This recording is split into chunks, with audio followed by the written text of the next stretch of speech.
Assalamualaikum warahmatullahi wabarakatuh. Rasulullah Shallallahu Alaihi Wasallam merupakan manusia pilihan yang menjadi kekasih Allah. Bahkan Sang Pencipta juga melakukan sholawat untuk Nabi junjungan alam tersebut. Ini merupakan satu-satunya ibadah yang diperintahkan untuk dikerjakan manusia, namun juga dilakukan oleh Allah Subhanahu wa Ta'ala. Begitu agungnya Nabi Muhammad di sisi Allah, sehingga hal-hal yang dapat menyakiti Rasulullah akan menimbulkan kemarahannya. Kisah berikut merupakan bukti jika Allah begitu marah ketika ada makhluk yang mengabaikan Rasul.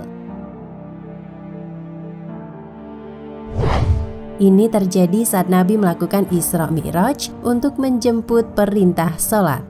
Ketika 70.000 malaikat menyambutnya, satu malaikat ini justru mengabaikannya. Allah kemudian mematahkan sayap malaikat tersebut dan membuangnya ke bumi. Bagaimana nasib malaikat ini? Berikut kisahnya. Kisah ini tertulis dalam kitab Mukasyyafatul Qulub karya Hujatul Islam Al-Imam Abu Hamid Muhammad bin Muhammas. Ceritanya bermula pada saat Rasulullah Shallallahu Alaihi Wasallam melakukan perjalanan Isra Mi'raj ke Sidratul Muntaha untuk menerima perintah sholat dari Allah Subhanahu wa Ta'ala. Kala Rasulullah melintasi langit, terdapat 70.000 malaikat di langit yang berbaris dan melayani beliau. Semua malaikat sangat menghormati kedatangan dari kekasih Allah tersebut. Namun, lain halnya dengan satu malaikat. Ia tidak berdiri untuk menghormati kedatangan Rasulullah tersebut. Hal ini membuat Allah Subhanahu wa Ta'ala marah dan kemudian menghukumnya dengan mematahkan dua sayap malaikat tersebut. Tidak cukup sampai di situ, Allah Subhanahu wa Ta'ala juga mengasingkan malaikat tersebut ke bumi, tepatnya di sebuah gunung Qaf yang tinggi. Di tempat pengasingan ini, malaikat tersebut hanya bisa menangis dan menyesali perbuatan yang telah dilakukannya. Keberadaan malaikat yang dihukum Allah tersebut diketahui Rasulullah Shallallahu Alaihi Wasallam lewat laporan malaikat Jibril.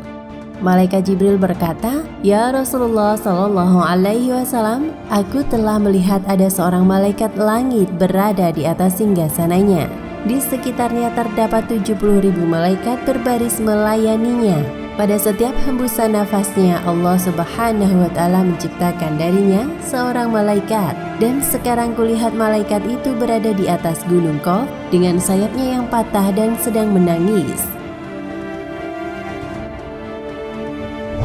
Ketika dia melihatku, dia berkata, 'Adakah engkau mau menolongku?' Aku berkata, 'Apa salahmu?' Dia berkata, 'Ketika aku berada di atas singgasana pada malam Mi'raj, lewatlah padaku Muhammad kekasih Allah. Lalu aku tidak berdiri menyambutnya dan Allah menghukumku dengan hukuman ini, serta menempatkanku di sini seperti yang kau lihat.' Jelas malaikat malang tersebut sambil terus menangis dan menyesali perbuatan yang telah dilakukannya.